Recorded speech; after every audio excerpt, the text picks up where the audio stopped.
بسم اللہ الرحمن الرحیم۔ میٹھے پیارے اسلامی بھائیوں، شب برأت میں کیا کریں اور اس دن اور رات کو کیسے گزاریں، آئیے سنتے ہیں۔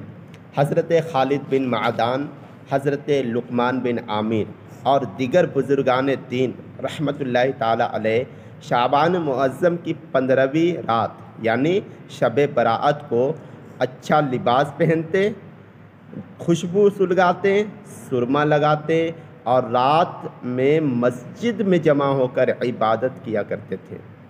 اسی طرح حضرت اسحاق بن راہویہ رحمۃ اللہ تعالی علیہ بھی اسی بات کی تائید کرتے ہیں اور اس رات مسجدوں میں اکٹھا ہو کر نفلی عبادت کرنے کے بارے میں فرماتے ہیں کہ یہ کوئی بدعت یعنی برا کام نہیں ہے۔ حضرت علامہ شہاب الدین رحمۃ اللہ تعالی علیہ فرماتے ہیں شب برأت میں عبادت کرنا مستحب ہے۔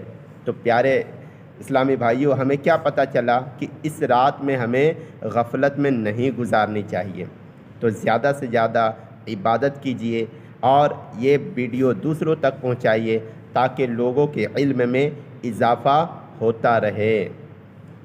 صلو علی الحبیب صلی اللہ تعالی علی محمد صلی اللہ علیہ وسلم۔